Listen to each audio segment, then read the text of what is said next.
Friends എല്ലാവർക്കും സുഖമാണെന്ന് വിശ്വസിക്കുന്നു. ഡെയിലി അപ്ഡേറ്റിലേക്ക് എല്ലാ ആളുകൾക്കും സ്വാഗതം.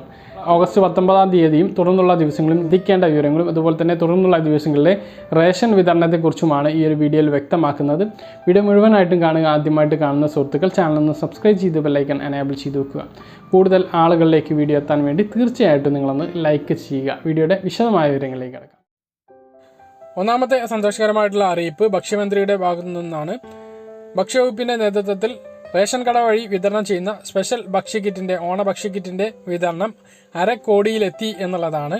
ഏകദേശം പകുതിയിലധികം ആൾക്കാർക്ക് ഇപ്പോൾ ഓണക്കിറ്റിൻ്റെ വിതരണം പൂർത്തിയാക്കി. ഓണത്തിന് മുമ്പ് തന്നെ പരമാവധി എല്ലാ ആളുകളിലേക്കും ഈ ഒരു കിറ്റ് എത്തിക്കാൻ വേണ്ടി തന്നെ ഔദ്യോഗികമായിട്ടുള്ള അവധി ദിവസങ്ങൾ റേഷൻ കട പ്രവർത്തിക്കുന്നതാണ്. അതായത് നാളെ മുഹറം ദിവസവും അതുപോലെ തന്നെ 1-ാം ഓണം ദിവസവും റേഷൻ കടക്ക് അവധിയില്ല, അന്ന് പ്രവർത്തിക്കുന്നതാണ്. ഓണത്തിന് മുമ്പ് തന്നെ എല്ലാ ആളുകൾക്കും ഓണക്കിറ്റും അതുപോലെ തന്നെ ഭക്ഷ്യവിഹിതങ്ങളും എത്തിക്കുക എന്നുള്ളതാണ് ലക്ഷ്യം. അതുകൊണ്ട് തന്നെ നിങ്ങൾ ഉടൻ തന്നെ റേഷൻ കടയിൽ പോയിട്ട് ഇതെല്ലാം കൈപ്പറ്റണമെന്ന് ഓർമ്മിപ്പിക്കുന്നു. ഓണക്കിറ്റ് വാങ്ങിയിട്ടില്ലെങ്കിലും അത് അടുത്ത മാസവും കിട്ടാനുള്ള സാധ്യതയുണ്ട്. പക്ഷേ നിങ്ങളുടെ ഓഗസ്റ്റ് മാസത്തെ ഭക്ഷ്യവിഹിതങ്ങൾ നഷ്ടപ്പെടുന്നത് ഈ മാസം അധികം മണ്ണെണ്ണയുണ്ട്, അത് വാങ്ങാൻ മറക്കരുത്. മഞ്ഞ റേഷൻ കാർഡിന് ഗോതമ്പ്, അതുപോലെ പഞ്ചസാര, ആട്ട, സ്പെഷ്യൽ അരി, സാധാരണ റേഷൻ കാർഡിലുള്ള അരി, നീല വെള്ള റേഷൻ കാർഡുള്ള ആളുകൾക്ക് 10 കിലോ സ്പെഷ്യൽ അരി, പിങ്ക് റേഷൻ കാർഡിന് ഒരു വ്യക്തിക്ക് 8 കിലോ അരിയും 2 കിലോ ഗോതമ്പും, ഇങ്ങനെയുള്ള സാധനങ്ങളെല്ലാം ലഭിക്കുന്നുണ്ട്. എല്ലാം ഉടനെ പോയി വാങ്ങണമെന്ന് ഓർമ്മിപ്പിക്കുന്നു. ഇനി മറ്റ് അറിയിപ്പുകൾ നോക്കാം. കേരള പോലീസ് സ്പോർട്സ് വിഭാഗത്തിൽ ഹവിൽദാർ നിയമനത്തിന് അപേക്ഷ ക്ഷണിച്ചിരിക്കുകയാണ്. നീന്തൽ വിഭാഗത്തിൽ സ്ത്രീകൾക്ക് മാത്രവും, ഹാൻഡ്ബോൾ, ഫുട്ബോൾ എന്നിവയിൽ പുരുഷന്മാർക്ക് മാത്രവും, അത്ലറ്റിക്, ബാസ്കറ്റ്ബോൾ, സൈക്ലിംഗ്, വോളിബോൾ എന്നിവയിൽ സ്ത്രീകൾക്കും പുരുഷന്മാർക്കും അപേക്ഷിക്കാവുന്നതാണ്. അപേക്ഷകൾ സെപ്റ്റംബർ 10-ന് വൈകുന്നേരം 5 മണിക്ക് മുമ്പായി additional director general of police, സായുധ പോലീസ് ഭവൻ, പേരൂർക്കട, തിരുവനന്തപുരം 5 എന്ന വിലാസത്തിൽ ലഭിക്കുന്ന രീതിയിൽ തപാൽ മാർഗം അയക്കണം. വിജ്ഞാപനത്തെക്കുറിച്ചും അപേക്ഷാ ഫോറം ലഭിക്കുവാനും മറ്റു വിവരങ്ങൾക്കും കേരള പോലീസിൻ്റെ ഔദ്യോഗിക വെബ്സൈറ്റായ keralapolice.gov.in എന്ന വെബ്സൈറ്റ് സന്ദർശിക്കുക. മറ്റൊരു പ്രധാനപ്പെട്ട അറിയിപ്പ് KECBയുടെ ഭാഗത്തു നിന്നാണ്. നല്ല സൂര്യപ്രകാശം ലഭിക്കുന്ന 2 ഏക്കറിലധികം വിസ്തൃതിയുള്ള തരിശ് ഭൂമി നിങ്ങൾക്ക് സ്വന്തമായിട്ട് ഉണ്ടെങ്കിൽ അവിടങ്ങളിൽ KECBയുമായി സഹകരിച്ച് സോളാർ പാനൽ സ്ഥാപിക്കുവാൻ നിങ്ങൾ നൽകുകയാണെങ്കിൽ നിങ്ങൾക്ക് നല്ലൊരു തുക വരുമാനമായി നേടാവുന്നതാണ്. 25 വർഷത്തെ പാട്ടക്കരാറിൽ നിങ്ങൾക്ക് വാർഷിക വാടകയും പുറമെ ഉൽപ്പാദിപ്പിക്കുന്ന വൈദ്യുതിയുടെ ലാഭവിഹിതവും നിങ്ങൾക്ക് ലഭിക്കുന്നതാണ്. വിശദ വിവരങ്ങൾക്ക് KECB.in എന്ന വെബ്സൈറ്റ് സന്ദർശിക്കുക. അല്ലെങ്കിൽ 1912 എന്ന ടോൾ ഫ്രീ നമ്പറിൽ നിങ്ങൾക്ക് വിളിക്കാവുന്നതാണ്. BSc പാരാമെഡിക്കൽ കോഴ്സുകൾക്ക് ഇന്നു മുതൽ അപേക്ഷിക്കാവുന്നതാണ്. സർക്കാർ സ്വാശ്രയ കോളേജുകൾക്ക് നഴ്സിംഗ്, പാരാമെഡിക്കൽ കോഴ്സുകൾക്ക് അപേക്ഷ ക്ഷണിച്ചു. അപേക്ഷിക്കാനുള്ള അവസാന തീയതി സെപ്റ്റംബർ 10 അപേക്ഷാ ഫീസ് ജനറൽ വിഭാഗത്തിനും SC BC 600 രൂപയാണ്, SC STക്ക് 300 രൂപയും ആണ്. അപേക്ഷകൾ സമർപ്പിക്കാനും മറ്റു വിശദ വിവരങ്ങൾക്കും നിങ്ങളുടെ തൊട്ടടുത്തുള്ള അക്ഷയ കേന്ദ്രങ്ങളിലോ CSC സെൻ്ററുകളിലോ സന്ദർശിക്കുക. ഇനി ഇന്നത്തെ കോവിഡ് കണക്കും മറ്റ് അറിയിപ്പുകളും നോക്കാം.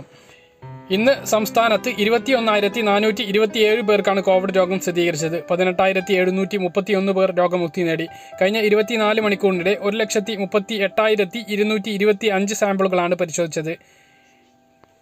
ടെസ്റ്റ് പോസിറ്റിവിറ്റി നിരക്ക് 15.5 ആണ്. WIPR പ്രകാരം 8-ന് മുകളിലുള്ള തദ്ദേശ സ്ഥാപനങ്ങളിലെ വാർഡുകൾ 634 ആണ്. സംസ്ഥാനത്ത് റീസർവേ നടപടികൾ ഉടൻ ആരംഭിക്കുമെന്ന് റവന്യൂ മന്ത്രി വ്യക്തമാക്കിയിട്ടുണ്ട്. ഡിജിറ്റൽ സംവിധാനം ഉപയോഗിച്ച് 4 വർഷത്തിനുള്ളിൽ സംസ്ഥാനത്ത് റീസർവേ നടപടികൾ പൂർത്തിയാകുമെന്ന് റവന്യൂ മന്ത്രി K. രാജൻ വാർത്താസമ്മേളനത്തിൽ വ്യക്തമാക്കി. 1550 വില്ലേജുകളിൽ ഡിജിറ്റൽ റീസർവേ നടത്തുന്നതിനായി 807.98 കോടി രൂപ അനുവദിച്ചിട്ടുണ്ട്. 4 ഘട്ടങ്ങളിലായിട്ടായിരിക്കും ഡിജിറ്റൽ റീസർവേ നടത്തുക. ആദ്യഘട്ടത്തിൽ 400 വില്ലേജുകൾ റീസർവേ നടത്തും. ഇങ്ങനെ റീസർവേ നടത്തുമ്പോൾ നമ്മൾ അനധികൃതമായി കൈവശം വെച്ചിട്ടുള്ള ഭൂമിയൊക്കെ നമ്മുടെ കയ്യിൽ നിന്ന് നഷ്ടപ്പെടാനുള്ള സാധ്യതയുണ്ട്. ഈ കാര്യം എല്ലാവരും ഓർത്തിരിക്കുക. രാജ്യത്തെ വിവിധ മെട്രോ നഗരങ്ങളിൽ വ്യാഴാഴ്ച മുതൽ തുടർച്ചയായ 5 ദിവസങ്ങളിൽ ബാങ്ക് അവധി. കേരളത്തിൽ ഒന്നാം ഓണം അനുബന്ധിച്ച് തുടർച്ചയായ 4 ദിവസമാണ് ബാങ്ക് അവധി. ഓണം പ്രമാണിച്ച് വെള്ളിയാഴ്ച ഉത്രാടം ദിനത്തിലും ശനിയാഴ്ച ദിവസം തിരുവോണ ദിവസത്തിലും ബാങ്ക് അവധിയാണ്. ഞായറാഴ്ച പൊതു അവധിയും തിങ്കളാഴ്ച ദിവസം ശ്രീനാരായണ ഗുരു ജയന്തി ദിനവും അന്നും ബാങ്ക് അവധിയായിരിക്കും. കേരളത്തിലുള്ള ആളുകൾ അത്യാവശ്യ പണം ഇടപാടുകൾ, ബാങ്ക് ഇടപാടുകളൊക്കെ നാളെ തന്നെ നടത്താൻ വേണ്ടി ശ്രദ്ധിക്കുക. ഇല്ലെങ്കിൽ ഇനി ചൊവ്വാഴ്ച മാത്രമേ ബാങ്ക് പ്രവർത്തിക്കുകയുള്ളൂ. ഓണത്തോടനുബന്ധിച്ച് കർണാടകയിലും തമിഴ്നാട്ടിലും ബാങ്ക് അവധിയാണ്. ചെന്നൈ, ബാംഗ്ലൂരു തുടങ്ങിയ പ്രധാന മെട്രോ നഗരങ്ങളിലും ബാങ്ക് ശാഖകൾ പ്രവർത്തിക്കുന്നതല്ല. കോവിഡാനന്തര ചികിത്സയ്ക്ക് സംസ്ഥാനത്ത് സർക്കാർ ആശുപത്രികളിൽ ഇനി പണം നൽകണം. ഉത്തരവ് പുറത്തിറങ്ങി. കോവിഡിന് ശേഷമുള്ള രോഗികളുടെ ചികിത്സാ നിരക്ക് തീരുമാനിച്ച് സർക്കാർ ഉത്തരവ് പുറത്തിറങ്ങി. സർക്കാർ ആശുപത്രികളിലും ചികിത്സകൾക്ക് പണം ഈടാക്കണമെന്നാണ് ഉത്തരവിൽ പറയുന്നത്. സംസ്ഥാന ആരോഗ്യ സെക്രട്ടറിയാണ് ഇത് സംബന്ധിച്ച ഉത്തരവ് പുറപ്പെടുവിച്ചത്. ആശുപത്രി വാർഡുകളിൽ 750 രൂപ, ICU വെന്റിലേറ്ററിന് 2000 രൂപ, HDU 1250 രൂപ, ICU 1500 രൂപ എന്നിങ്ങനെയാണ് തുക ഈടാക്കുക. അതേസമയം സ്വകാര്യ ആശുപത്രിയിൽ വാർഡുകളിൽ പരമാവധി 2910 രൂപയെ ഈടാക്കാവൂ എന്ന് സർക്കാർ ഉത്തരവിൽ വ്യക്തമാക്കുന്നു.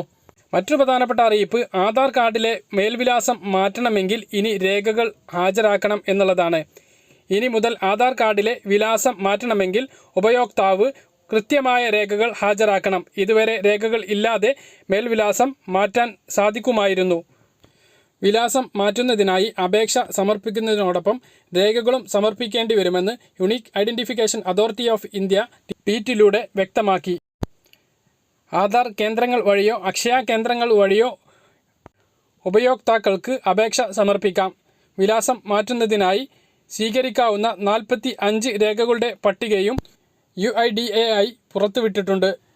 ഈ രേഖകൾ ഏതൊക്കെയാണെന്ന് ഇതേക്കുറിച്ചിട്ടുള്ള വിശദ വിവരങ്ങളും ഇതേ ചാനലിൽ അപ്ലോഡ് ചെയ്യുന്നതാണ്. വീഡിയോ കാണാൻ വേണ്ടി ശ്രമിക്കുക. ഇത്രയും അറിയിപ്പുകളാണ് ഈ ഒരു വീഡിയോയിൽ നിങ്ങളുമായി പങ്കുവെക്കാനുള്ളത്. പറഞ്ഞ കാര്യങ്ങൾ കൃത്യമായിട്ട് മനസ്സിലായിട്ടുണ്ടാകുമെന്ന് കരുതുന്നു. ഇതുപോലുള്ള ഇൻഫർമേഷനുകൾ ലഭിക്കാൻ ചാനൽ സബ്സ്ക്രൈബ് ചെയ്യുക, ബെല്ലൈക്കൺ എനേബിൾ ചെയ്ത് വെക്കുക. മറ്റൊരു വീഡിയോയുമായി നമുക്ക് വീണ്ടും കാണാം. അതുവരേക്കും ബൈ.